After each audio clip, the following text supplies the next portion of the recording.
Immersion sonore dans l'univers du passant des heures. Deuxième épisode, extrait du chapitre 2, Anatole.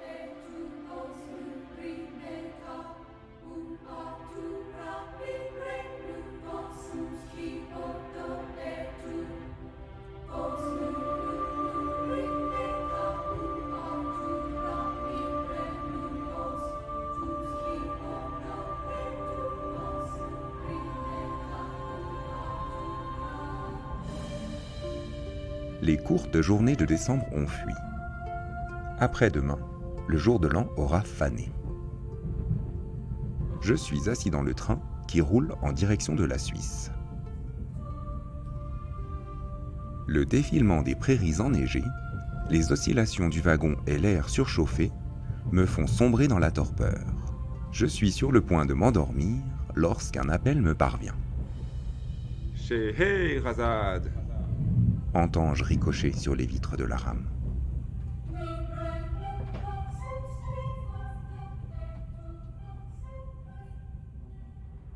Est-ce le contrôleur qui cherche la princesse ? Je rouvre les yeux sur l'allée des Lilas. Le glissement a dû agir progressivement car je n'ai pas ressenti les effets produits lors d'une brusque aspiration. Je sursaute à la vue d'Anatole sur le trottoir d'en face. Il longe sa maison en direction de sa remise. Le voisin de Victoire est un solitaire à la démarche dégingandée. Il aile son matou quotidiennement. Son tonitruant rappel de Scheherazade festonne la rue de consonances orientales suspendues à la guirlande sonore de son timbre caverneux.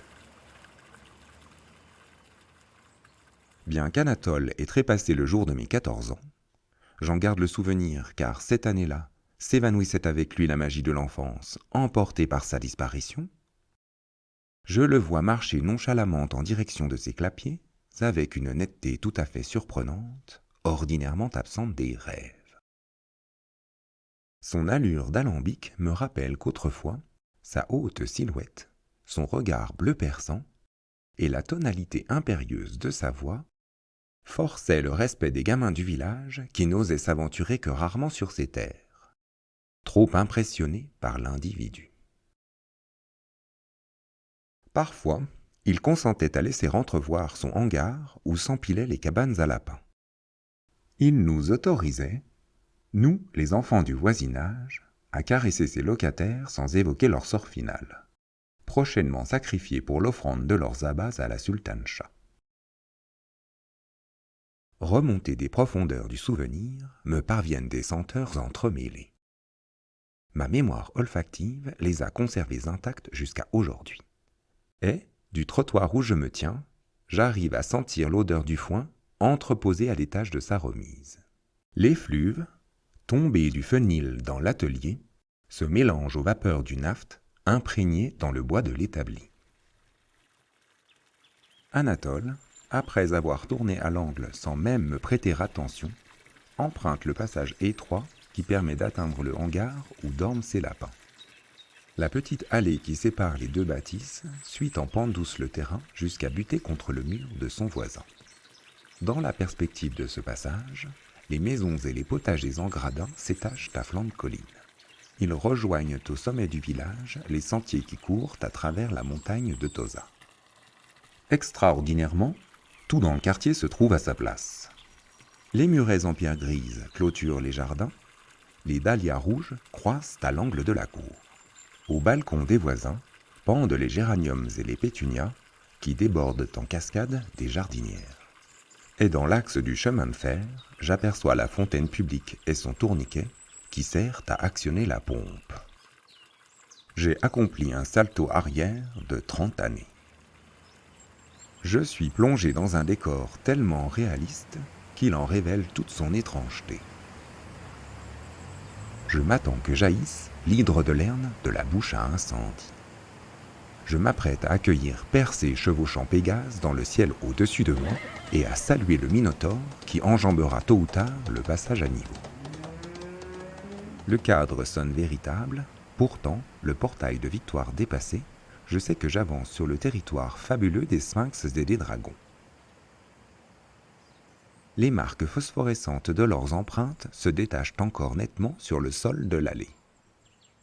Je pourrais les pister jusqu'au cimetière, comme par le passé, alors même que leurs traces auraient dû disparaître avec le temps. Anatole va nourrir ses lapins. Il a laissé la porte de sa maison entr'ouverte. L'occasion est trop belle. Poussé par la curiosité, je traverse la rue et m'approche de l'entrée. Devant le seuil, je marque une pause, saisi par la redécouverte des odeurs associées à cet endroit. Les notes florales qui se dégagent du papier peint noirci par les ans me parviennent entières, comme si le temps eût stoppé sa course et conservé au fond du fleuve des souvenirs le parfum distillé de mon enfance. Je respire à nouveau les fragrances qui furent enfermées jadis dans le canope d'Osiris. Cire des parquets nourris d'essence de térébinthe et d'huile de lin. Émanation alcaline des tomettes astiquées au savon noir. Je pousse délicatement le battant de l'antique porte en chêne. Comme autrefois, les boiseries se tordent dans le hall et les murs versent sur bâbord. L'escalier part de travers à l'étage et les planchers s'inclinent sérieusement vers le fond du couloir. L'horloge comtoise indique 12h05 penché.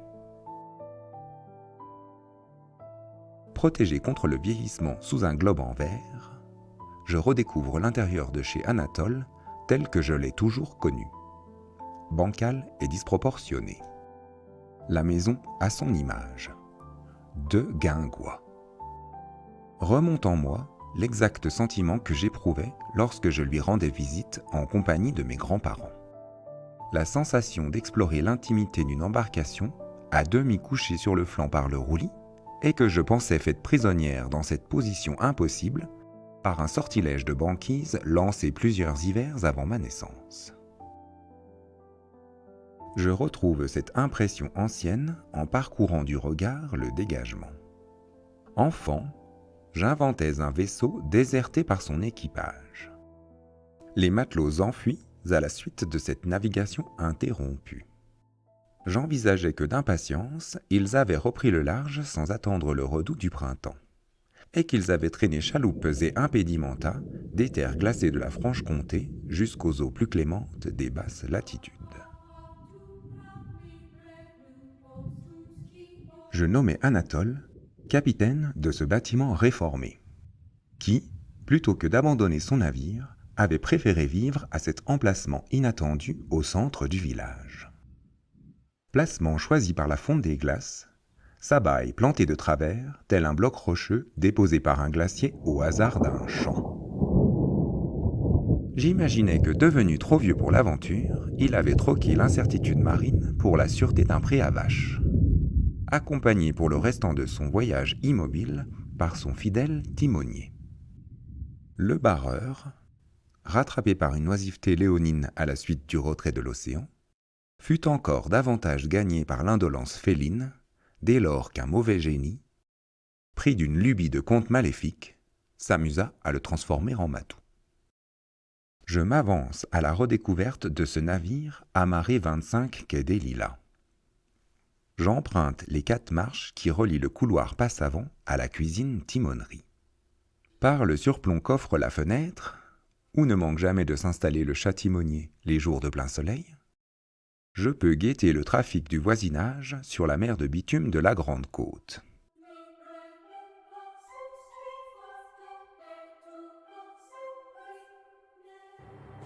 D'ici, j'arrive à distinguer le toit de la maison de Zélia.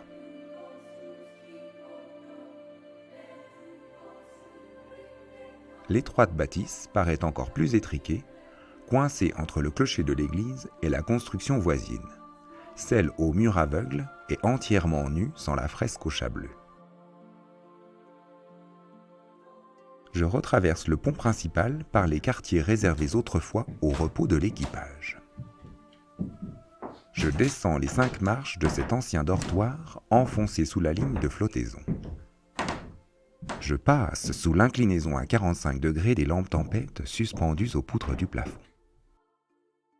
Dans la pièce sont toujours alignés les couchages au bois de lit, hauts comme des paravents. De l'agencement compliqué de ces baraquements, aux odeurs de soupe et de vieilles pommes d'hiver, pourrait surgir d'un recoin le fantôme d'un pirate borgne ou unijambiste.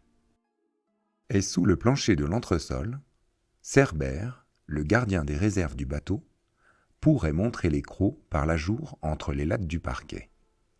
Tout comme la chouette empaillée, ce gabier désœuvré posté sur le grand mât porte-manteau pourrait reprendre son vol et fondre sur l'enfant aventuré de nuit parmi les tonneaux empilés à fond de cale.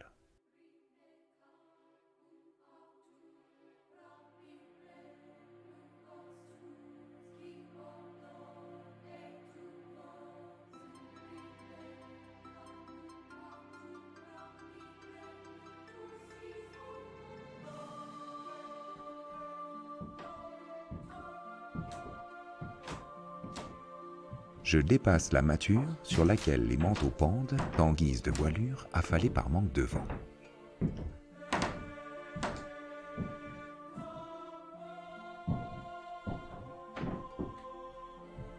J'entre au salon gaillard d'arrière, toujours encombré de son mobilier en bois ciré.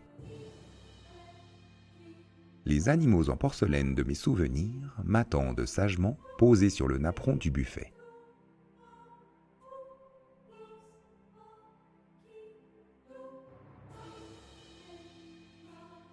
Dans l'angle opposé à l'entrée, la télévision cubique dort sur le chiffonnier à roulettes. L'horloge massive égrène les secondes dans la paix insouciante d'un temps révolu.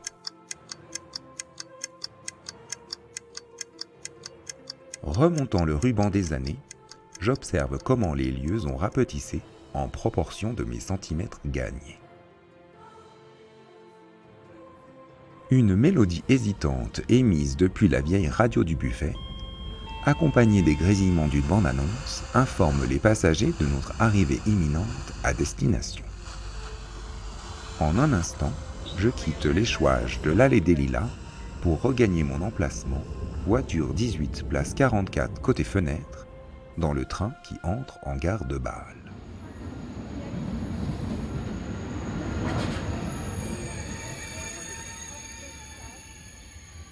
Réveillé brusquement, j'ai conscience d'avoir dormi du départ jusqu'au terminus. J'ai donc rêvé d'Anatole, mais cela m'a semblé si réel. J'ouvre les yeux sur une hésitation. Je ne reconnais pas immédiatement le velours bleu des sièges et crois sentir une odeur de tabac imprégnée dans le faux cuir des banquettes. J'imagine apercevoir, à travers le cadre laitonné de la vitre, un panache de locomotive. J'entrevois au milieu de l'épaisse fumée qui envahit le terminal le voisin de ma grand-mère.